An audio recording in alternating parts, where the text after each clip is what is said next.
Welcome back, America. It's Hewitt, Woodstock, 50 years ago this week. But I'm talking now about the Russian nuclear explosion with Senator Tom Cotton. He's of Arkansas. He's on the Senate Intelligence Committee. Good morning, Senator. Welcome back. Good morning, Hugh. It's good to be back on with you as always. Two alarming reports this morning. One from Hong Kong as troops mass across the border and have begun to pour into Hong Kong as the demonstrations go on. And then this amazing story, they're going to have to evacuate a large part of northern Russia near their nuclear testing site. What do you know and what can you tell us about what went wrong in Russia? Is it another Chernobyl? More than I can tell you, Hugh. Well, let's just say that Russia is very secretive when it comes to their nuclear enterprise. They're not exactly a transparent government. And what happened up on their Arctic Circle appears with growing evidence to be a very severe incident. It also calls into question, it would appear, the safety and the technology that they're employing in their nuclear modernization program. It's something that the U.S. government monitors very closely, of course, but not something that I can get into any further detail. Is there anything that the government can do, or let me phrase this in the form of a question you can answer.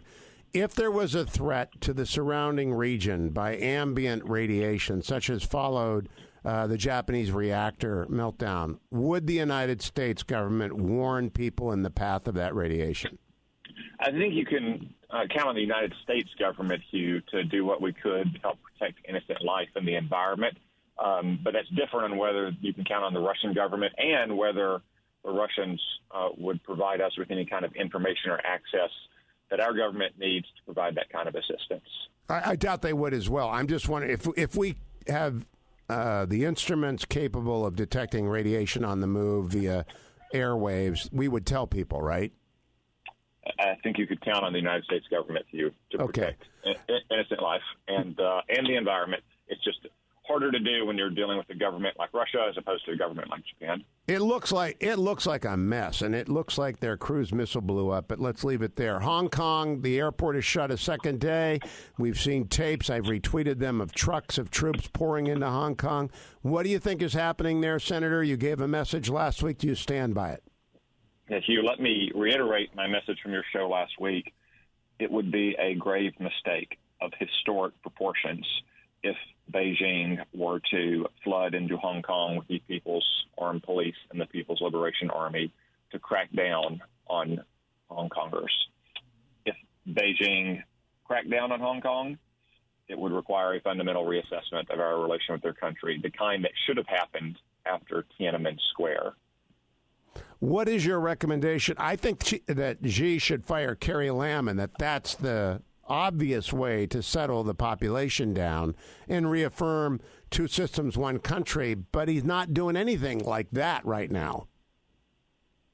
Well, these protests started, Hugh, as you know, about an extradition law that would have allowed Beijing to extradite anyone in Hong Kong accused of a crime to the mainland, a fundamental breach of the 1984 Joint Declaration with Great Britain, by which Great Britain returned Hong Kong to Chinese control.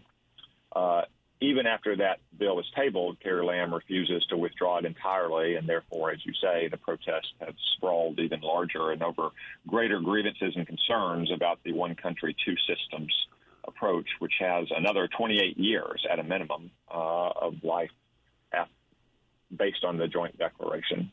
I suspect that Xi Jinping doesn't want to lose face by telling Carrie Lam to resign in the face of these protests, but it's not clear either what would stop these protests. And again, the risk to life, if Beijing were to crack down in Hong Kong, is severe.